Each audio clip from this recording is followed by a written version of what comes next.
How are you all today? Hello everybody at Ramfurley. How are you? As you can see, this is a changing world. We've got to be very careful. So I'm in the mood for a little treat, and I was thinking, what can I make in the kitchen that's nice and easy and delicious? The good old scone. Do you guys like scones? I love them with cream, jam, or a cheese scone. Let's give it a go, see if we can make some scones from home, and you guys can join in as well. So we're going to start off with some flour. We are going to be using 3 cups of flour, and we're going to sift the flour with some good old baking powder. We don't want scones like rocks. We're going to use this stuff. So we've got 6 spoons of baking powder that goes in there, and then we're just going to sift that. Try not to make too much mess. What's next? So we're going to need to add some butter, and we have got 75 grams of butter there. We don't want to melt the butter. We use a hard cold butter and we rub it in, the rubbing method, into the flour. It helps the flour to do its job.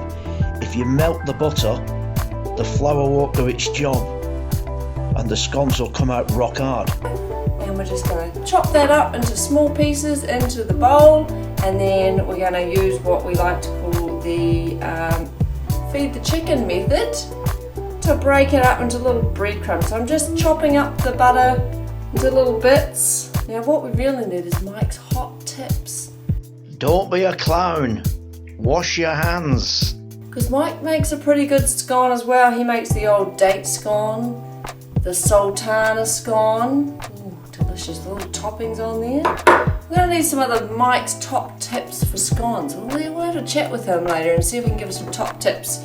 A good tip when making scones is use lemonade instead of milk. It really helps it to rise. Anyway, we've got the butter in there, and then we're going to do what I like to call the pretend to be a chicken, and chicken nibble those butter bits until they're nice little breadcrumby sizes. So you can see there, we're just kind of being a chicken in the bowl and trying to crumble up the butter into that mix there. Now I remember last lockdown, it was really hard to get flour and no one could get any flour. Everyone was trying to do their baking and their sourdough breads, and everyone did amazing baking, but it was really hard to get flour this lockdown. Are you guys managing to get flour okay? Now that is looking good. Look at that. See? Looks like kind of breadcrumby, little bits of butter sort of blended in there, little lumps of butter. Right, so that's ready for our next thing. Oh, look at that, it's kind of a messy, kind of hands-on kind of cooking, isn't it? Alright, so there we go. And we're going to be adding our next ingredient, which is some milk. Now we're going to use maybe about 1.25 cups to 1.5 cups of milk. We're going to start off with just put 1.25 cups in. Don't want to overdo it and then find out we've got this big sloppy mess. So we're going to go nice and easy. Now we're going to use a knife to mix it all together. Now we're going to have to ask Mike about that. Why would we use a knife? Normally you use a spoon when you do baking, right? Why are we using a knife? There's got to be a good reason, so we're going to have to check in with him and find out what the top reason is to use a knife when you're mixing your scones together. A scone mix is a form of dough. So we could use a dough hook, but because it's so small, we just use a knife to stir the dough up with. Alright, so here we go. We're just going to put that in there. There's our milk. And we're just going to give that a stir with a knife. Mixing those liquids in with those dries. Now we've got to decide, is that too dry or is that a good mix? Do we want to add more milk, or do we think that that's about right? Now, if we just feel that, it's not sticky and on my hands, but it's not falling to bits either, so I think that's about right for a scone. What do you reckon? Does that look about right?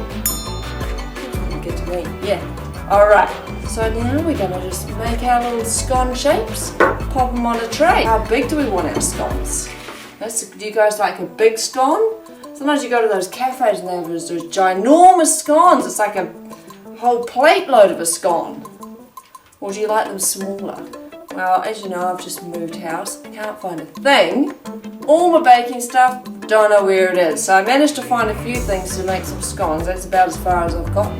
That looks about right. Good size. Yep, not too big. So it's a nice simple recipe that you guys, if you don't have a lot of baking gear at home or whatever, you don't really need a lot. We've all got a knife in our kitchen.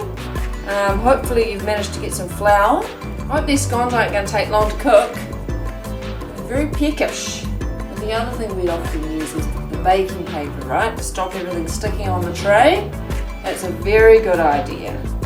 Now once you've done your basic mix, like this mix ingredients here, you can add to it what you like. You can have plain scones, but I like to put fruit in mine. Sultanas, raisins, lots of things. If you want to make them savoury, you just add a little bit of cheese, or you could add some chopped up onion, a little bit of sun-dried tomato in there, spring onion for the savoury ones, a few little herbs sprinkled in there.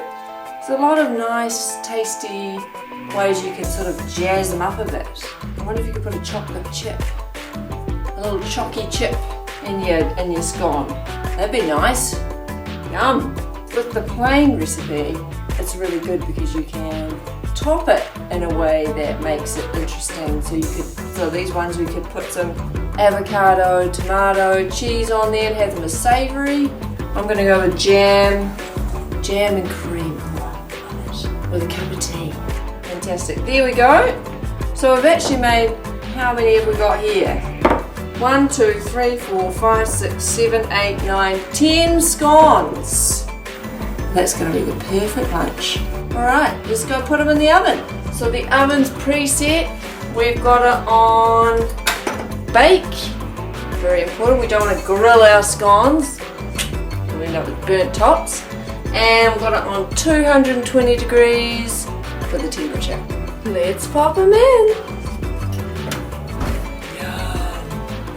Better set the timer. 12 minutes. A few minutes later. Yum! Oh, Melissa, them scones look beautiful. Ooh, I'm so excited for these. Alright, so they look pretty good. Nice and brown on the top. Not burned underneath, that's good. Right, let's cut this puppy open. Ooh. Wow. We have a little bit of butter on there. While it's still hot, it's gonna melt. Ooh, so good. Raspberry jam. And the finishing touch. Cream. Pop that on there. Look, I feel like I'm at the cafe.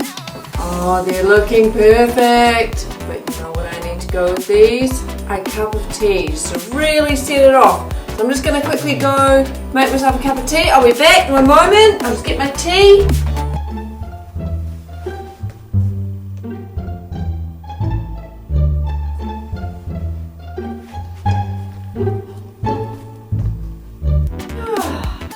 Perfect.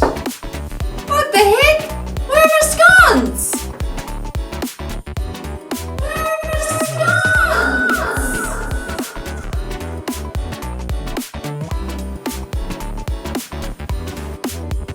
Thanks for watching this video. Hope you enjoyed it. Have fun making scones. Stay safe out there and we'll see you again soon. Bye. I want everybody to enjoy what you've baked. You can eat scones hot or cold. Nice bit of butter on them. Some strawberry jam, some cream. Beautiful. You all keep safe now you're here. I miss you all. And I'll see you when this COVID lockdown is over. Bye bye.